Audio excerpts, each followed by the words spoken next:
how I got started on this whole thing and why I'm always crying about why I'm doing it alone and all that stuff. I haven't made a video like that yet, so I think it would be nice to kind of tie all the others together, even though it's like way after the fact. Oh, it is Wednesday night. Bible study's coming on. I'm gonna have to hurry this up. Okay, so my name is E. We'll just leave it at that. I am from Arizona. Long story behind that too. Another day.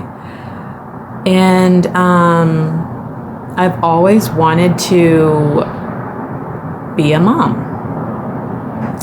I've wanted to be a mom before I wanted to be a wife or a spouse. I never wanted to get married as a kid, like my whole life. Well, as a kid, like I just was never the little girl that was like dreaming about her wedding. I wasn't really into princesses. You know, that whole thing that like little girls, I guess, typically are into?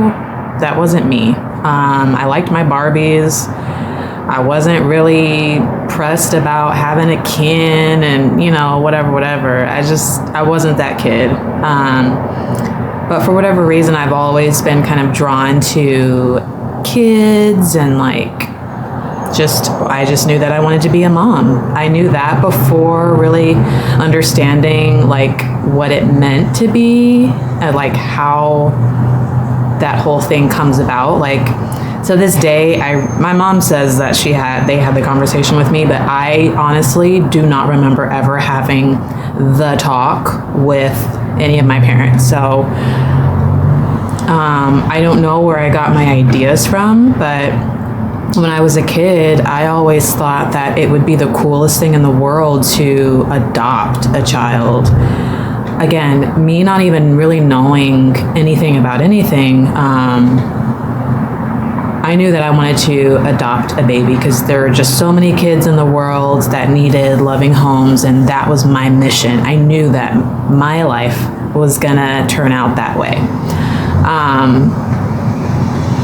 Just was not interested in like getting pregnant or learning about that whole thing. I just wanted to adopt. And by myself. Marriage was not a part of the formula for me. I just didn't want to do it. I come from a 2-parent household. Both of my brother and our parents, our biological parents, are still together to this day. Childhood was great. I still didn't want that for me. Didn't want to be married. Fast forward to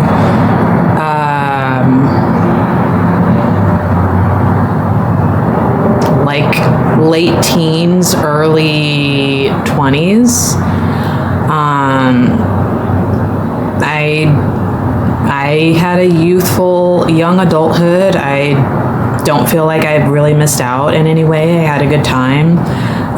But around then is when I felt, and this is probably like my hormones and like biology starting to kick in, really not knowing anything, but this is when I was just like, you know what? I wonder what it would be like to have a child of my own, to carry and do that whole thing. I still only want one of them, but, you know, maybe I should try, like, I'm interested in carrying a child of my own. I don't know what that looks like or how I'm going to do it, considering I'm a lesbian. I don't know, but I just knew, like any other young person, I think we all have this ridiculous goal of being a parent before we're 30 years old. I don't know what that is, but I had it. I was like, I want to have a baby and be a single parent by the time I'm 30. I don't know where that comes from. Obviously, it didn't happen. But, and then I was just like, if down the road I decide that I want a second or a third child, then I will adopt for sure. Because that's what I wanted anyways. So then I still don't want to be married, mind you, at that point. I'm like, okay, I'll have a baby of my own, but I'm not trying to be, like, I don't want that. Like, I don't necessarily want to be alone. I'll be booed up. I would like a lifelong commitment. But why do they keep doing that? But to be married. Fast forward to go all the way through my 20s. I'm having a good time. I meet this woman.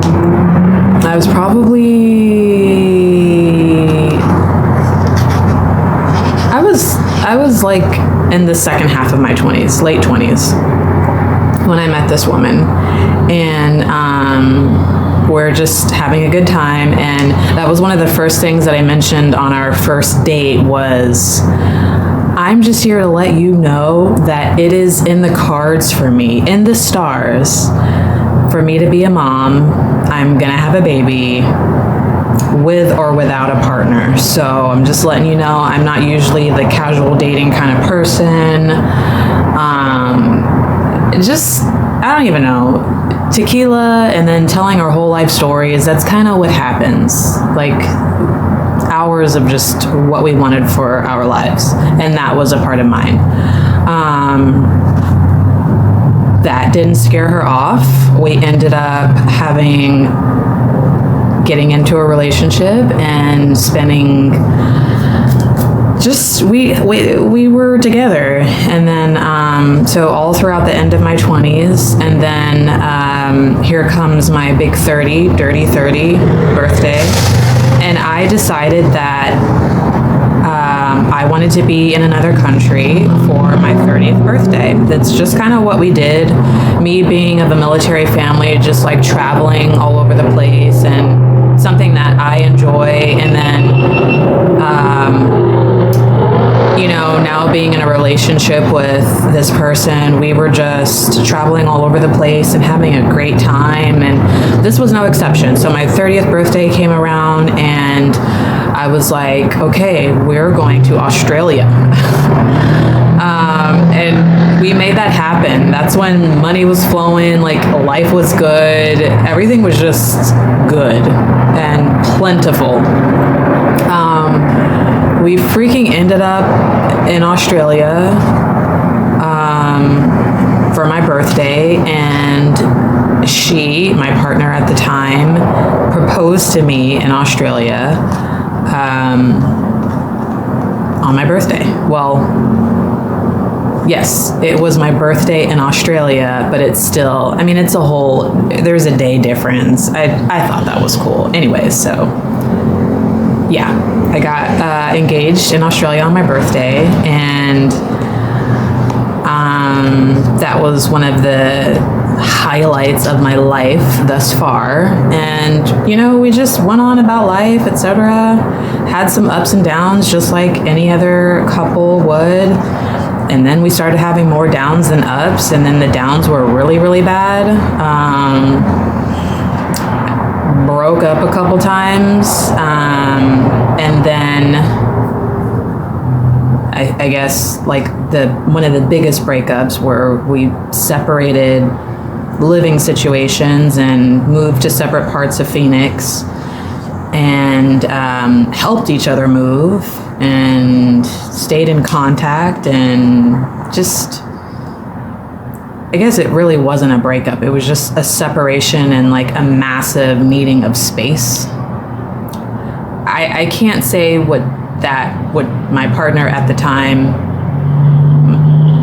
was doing at that time away from me, but I was just doing me with nobody else. I was just doing me alone. So then we decided that since we had both signed separate leases, we would take that year to kind of rediscover ourselves and decide if that was something that we wanted to do, was to continue a relationship with each other and continue to be engaged and proceed towards, getting married. We didn't do any of the work that year. We played around and dated again and just went back to the same things that we did when we were together, and that was just stick our heads back in the clouds. And so yeah, we didn't do any of the work. We had several conversations where we thought we were serious, but didn't stick to anything that were on our lists. That was on our lists. So This is by now like end of 2020. The pandemic, that was a whole other thing, right? That was happening. So the end of 2020, beginning of 2021, we spent New Year's together, and we were just like, are we going to do this or not? And we had decided that we were going to do it. We were going to get back together, and not only that, but we were going to like fast forward to talking about how we were going to get married and where and what that looked like, and at the same time talk about like starting the IVF or starting the having a baby process. We had no idea what we were getting into. We had no idea what we were up against at that point. I just knew that it was something that I really wanted, and she told me at the time that that was something that she wanted. And I had this benefit with my employer,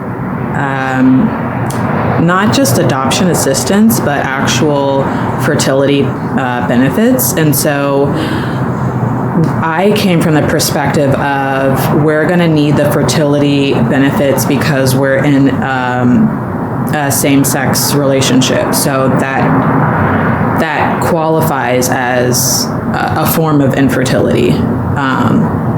So I was like, this is more money than we have. The benefit was a lifetime $15,000 max on IUI or IVF treatments. Of course, there are several exclusions within that, but I'm like, we don't have any money saved up. This is a great benefit. Like, let me work on this now. So we did. Another benefit that I had with my employer was kind of like an agent or a liaison, if you will, called Win Fertility, which has been amazing. I think they're based on the East Coast, and it is a team of nurses and administrators who know their way around insurance policies, who know their way around the medication, like the pharmacies. They just know the ins and outs of this process, whichever you decide, IUI, IVF, or whatever it is that you decide. They know their ways in and out, and they tell you what is kind of hard to find on your own, or what like other professionals won't tell you. They try to give you money saving tips. They try to just kind of like give you a real crash course into what you might be getting yourself into. And then along the way, they can answer questions that you might have that for whatever reason you don't want to ask your doctor, your team. So yeah, Win Fertility. So my first call was with Melissa, and that was December 30th. Okay, so that was December 30th of 2020. So we had made a decision that we were going to do this before our year apart had even ended. So I had a conversation with Melissa at Win Fertility, just like a consultation and just like a rundown of what I could expect. And I have like notes where I'm just like scribbling so faster than I can process the information. And it just talks about how we really suggest, or, you know, the insurance companies and Win Fertility suggests that you try IUI if possible, because IVF, you're like going to have multiples and it's just more dangerous and blah, blah, blah, blah, blah. All the stuff that we know. With me not really understanding why you're at a higher risk for having multiples and blah, blah, blah. So I talked to her on the phone for about an hour, took like 2 pages of notes, and then just kind of went from there, still not knowing anything about my own personal circumstances. I'm just like, well, I guess we're going to do IUI, and here's what's covered, here's what's not, and this is this meds, and this is that, and was was just like really hopeful. And so the first step was to find an REI, and that's a reproductive endocrinologist. And so I went to my insurance provider network website, and I just got a whole list of REIs in my area and just researched every single one of those and crossed off ones that weren't going to align with us, that were not just tolerant of same-sex couples, but really excited and in partnership with the LGBTQ plus community. That was important because, I mean, we're dealing with something that's so personal, and just, you know, we just wanted professionals that were going to understand us and not make us feel any more like fish out of water than we were. So we did find a female doctor at the time, I had chosen a doctor that had locations in 2 places. That was in Scottsdale and Glendale. And I chose the Glendale location because it was close to where we lived at the time. But as soon as I did that, they kept scheduling conversations and appointments and things in Scottsdale because the Glendale location was closing or had just recently closed, what have you, whatever. So we chose this person in Scottsdale, and that clinic was ACFS, Arizona Center for Fertility Studies. I always get that acronym like mixed up. ACFS, Arizona Center for Fertility Studies. And I scheduled a consultation with, so my first one was with Win Fertility in December of 2020. And then I had another conversation with Win Fertility January 5th of 2021. They explained my benefits a little bit more, and I was able to ask more questions after doing some research. So then, there's a gap in time, because at some point between January and March, we had a video call, because again, we're in the height of COVID. We had a video consultation, my partner and I, with the doctor in Scottsdale. And I just tried to give her my medical history as best as possible. She probably took 4 pages of notes and was just overwhelmed.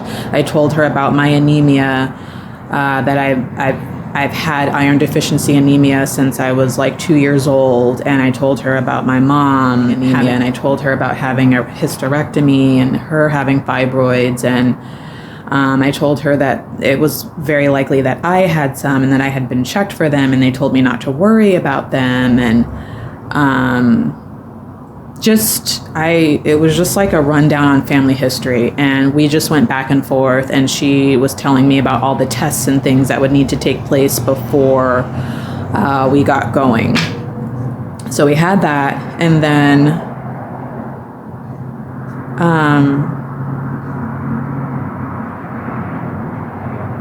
I'm missing a lot of stuff. January, February, March, April.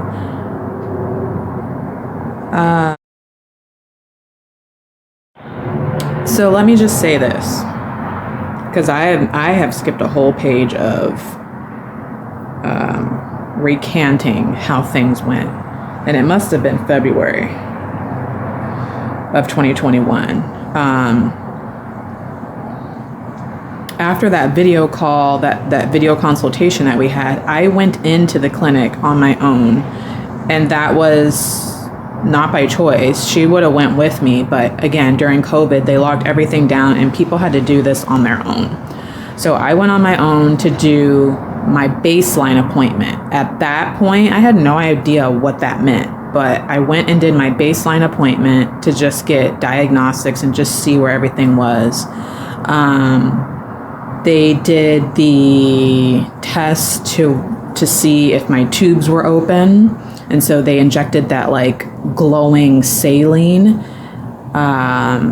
She referred to it as like a pump and dump. So they take the catheter and they inject the dye, and on the ultrasound,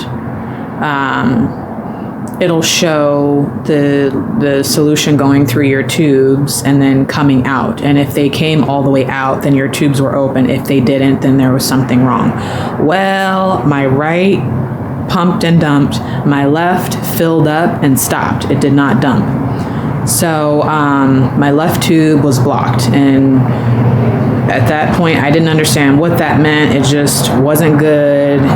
There's really no option to fix it. I mean, there are procedures to where they can go in and unblock it, but they're like, the risk of like additional damage is just not worth it. So at that point, they're like, you could still opt to do IUI. It's just your chances of success are cut down because we don't know which tube it's gonna happen in, and it just the whole thing. So I'm like, damn, okay, gotta figure that out. But aside from like my tubes, they did the blood tests, the AMH and the LH and all of the blood tests, the typical ones, you guys know. But the AMH one was the one that stuck out, and it was that. It was also to check my ovaries and follicles. That's another huge one. She had trouble finding my ovary, and it was the left one, I think. She had trouble finding it, and then was trying to count follicles, and she's just like, I only counted 3 follicles. And I was just like, all right, cool. Again, this is me not knowing anything about anything. I'm like, okay, don't know what that means. She's like, we only found 3 follicles, you got 1 tube that's blocked, and we'll get the results of your AMH that will like solidify my suspicion about the follicles. And I'm like, okay, yeah, cool. So, I mean, when she completed the testing, her and there's like one other nurse there, they just looked at me like I was dying, and I'm just like, okay, are we done? What's next? What do we do next? What's the game plan? And she just kept saying, I'm so sorry, and, do you have any questions? And I was like, no, and kept asking if I was okay. And I'm like, fine. So she left, and then the nurse, the assistant, kept looking at me and was just like, are you sure you're okay? And I'm like, yeah, I'm fine. And by this time, it's like things are sinking in, and I'm realizing that what she just told me, or like what she just found, was really, really bad. And me still not even really understanding what was happening, it scared the fuck out of me. And so once the assistant left and I got dressed, I just cried because it scared me. I was like afraid, like I don't understand what this is, but it's bad. And I wasn't expecting bad. Like, how could it be bad? Like, what's bad? But it scared me. So what's the first thing you do? You cry. And so I went home, or no, I didn't go home. I had to go back to work, and I cried to my mom all the way home because, side note, not only had I always wanted to adopt when I was a kid, shortly after making that decision, from childhood through teenage years into young adulthood, I always had a feeling that, and I don't know where it came from, but I always had a feeling that even if I wanted to have kids, I may not be able to. Like, I always knew that I would not be able to have children, or it might be very difficult for whatever reason. And I think that feeling, that intuition came from how bad my cycles were. And at least like having anemia since I was a little girl, since I was a kid. My mom said that I had been on medicine for my anemia since I was 2. And I do remember that. Like, she would have to sneak at the time it was liquid iron and it tasted awful. She would have to like sneak it in my juice and sneak it and stuff because it was just so awful. So I guess I had the feeling from me being anemic my whole life thus far, and then like when I started my cycles, how bad they were. And I didn't really know how bad they were compared to like other women, because I mean other girls, like I didn't talk about that with my friends. And I guess I didn't really talk to my mom about it. I was just so shy and like hated every bit of being a girl. I just didn't talk about it. I just knew that it was awful and I hated it every single month. But throughout that time, I just had a feeling like I'm not going to be able to have kids, which is why I wanted to adopt. Like, I was just putting things together. Like, I've always wanted to adopt as a kid because like it's God's intuition telling me that you can't. So I'm going to point your heart in this direction. So after this baseline appointment of me hearing that this shit ain't good, I'm just like, what the fuck? What? Like, hold on, did I know this already? Like, what's actually happening? Did I see into the future as a kid? And so I was just like really discouraged. Fast forward to the after call of that appointment, my blood work came back. She was telling me that my AMH was a 0.021, and I was just like, okay, that sounds low. And she's just like, it is, bitch. And she was giving me, like, for my age at the time, 32, for someone that was in this age range, it should be like on the low end, low is 1. On the high end, it's 3. So between 1 and 3 is the normal range, or is the acceptable range. And I was at a 0.021. And I'm like, how? Like, what? What happened? And she was looking at me and asking me, like, what happened? Like, have you ever experienced any trauma, like sexual trauma? And I'm like, no. She's just like, have you had any surgeries? And I was just like, no, except, I had a hysteroscopic myomectomy with like my gynecologist at the time, who I did that because I went in to see her to help me regulate my anemia by way of stopping the heavy bleeding. And so her suggestion was, yes, I'll put you back on birth control to regulate the bleeding so that you can stop needing blood transfusions and infusions, but let's also do an ultrasound. That ultrasound that they did showed one fibroid that was in the uterine cavity, and she's just like, this is probably the reason why you're bleeding so much. And also, if you plan to have kids, you're going to have that removed because it could compromise the baby.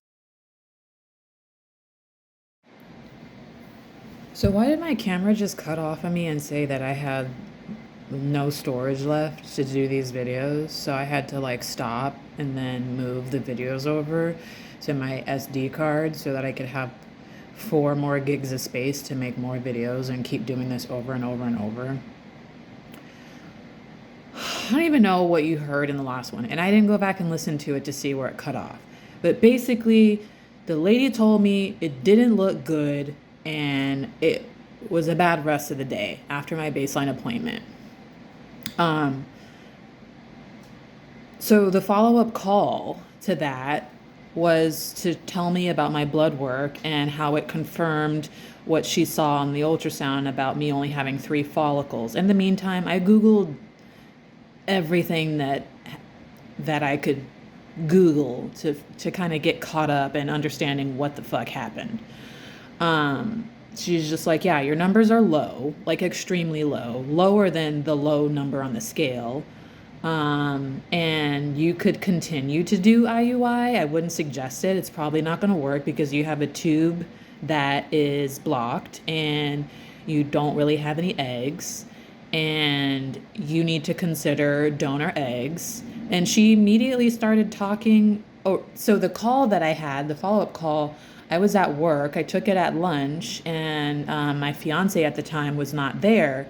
And so she immediately starts going into, by she, I mean the doctor, immediately starts going into asking questions about my partner at the time, because she's just like, well, we need to get a plan B together, because we're not going to use your eggs. Basically, we need to use her eggs. And I'm like, whoa, that's not cool. That's not going to work.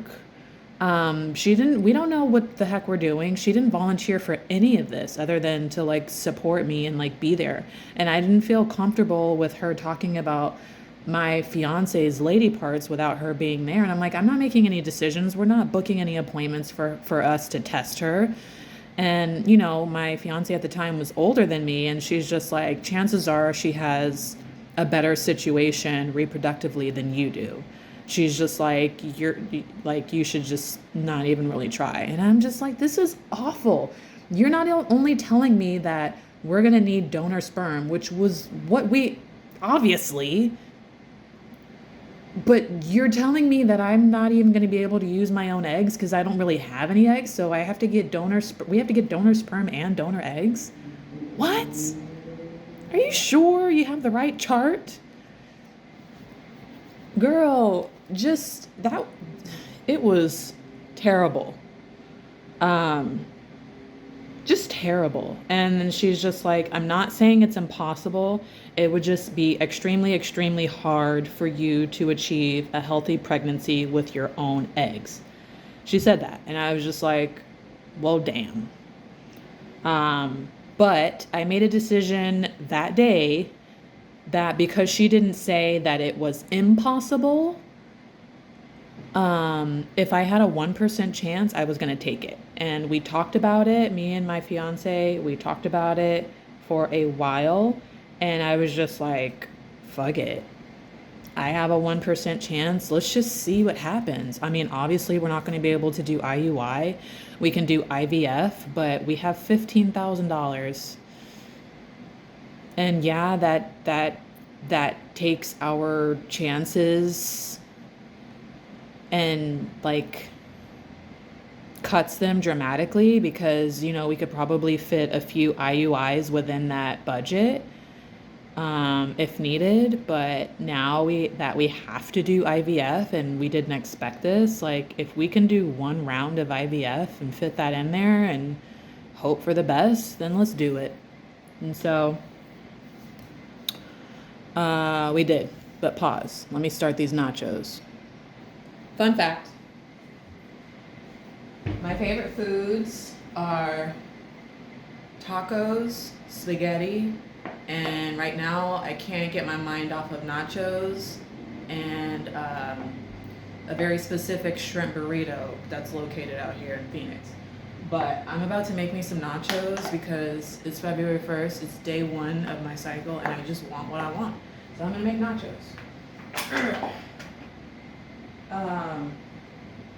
I just figured while I'm doing this, may as well talk about what I'm talking about.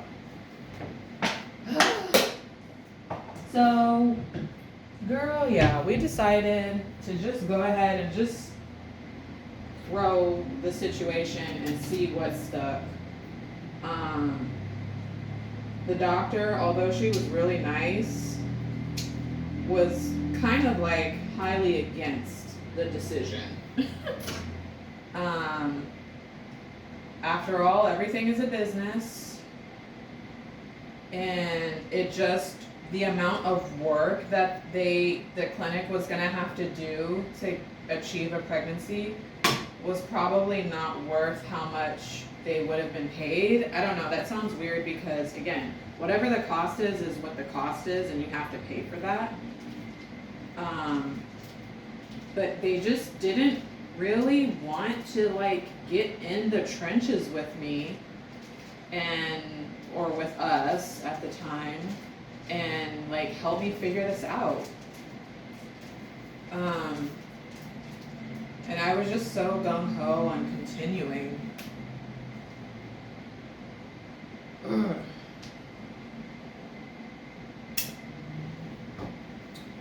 So,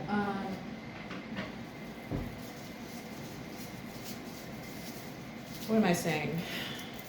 All right, so after that, we decided that we were gonna go for it. She told us that we were gonna have to do IVF. But she said before she's like, I'm not gonna touch you with a 10-foot pole until you get your anemia together. And she's just like, chances are you have more fibroids somewhere. Something is causing the bleeding, and we're not gonna do this until you're like out of the clear. And so I was just like, that sucks because I've been anemic my whole life. So I have to cure my anemia before I can start this. That was basically the stipulation. She referred me to her doctor friend at Mayo Clinic to do some testing and some scans and possibly do another surgery on me. And that's what I did. So fast forward to March. In my notes, it says March of 2021, I'm like going to do COVID tests. I need to turn on church. I keep forgetting. It's 6:00. March of 2021, I go and do a COVID test so that I can get, well, it was a COVID test and I did a full body scan. I don't know what you call those things, where you get in the tube, they scan you. And that was the first time that I had that done to see exactly what was going on in my uterus. So did that, and then I get a call from the Mayo doctor and like a video consultation again with the results, and she's just like, girl, you have more fibroids than anybody thought. Like, we counted like 13 to 15, I think it was like 13 fibroids, and she's just like, there's more in there than I thought. So the surgery, you're definitely going to have it, and it's probably going to be longer than whatever I said initially it was going to be. This time it was going to be laparoscopic versus hysteroscopic. So they were actually going to make incisions into my stomach to get them all out. She's like, we want to keep the integrity of your uterus as much as possible, because the goal is for you to be able to carry a baby. So I'm going to do as little cutting as possible and try not to fuck that up. And I'll get as many out as I can. Probably won't be all of them, but we'll give it a shot. 9 minutes.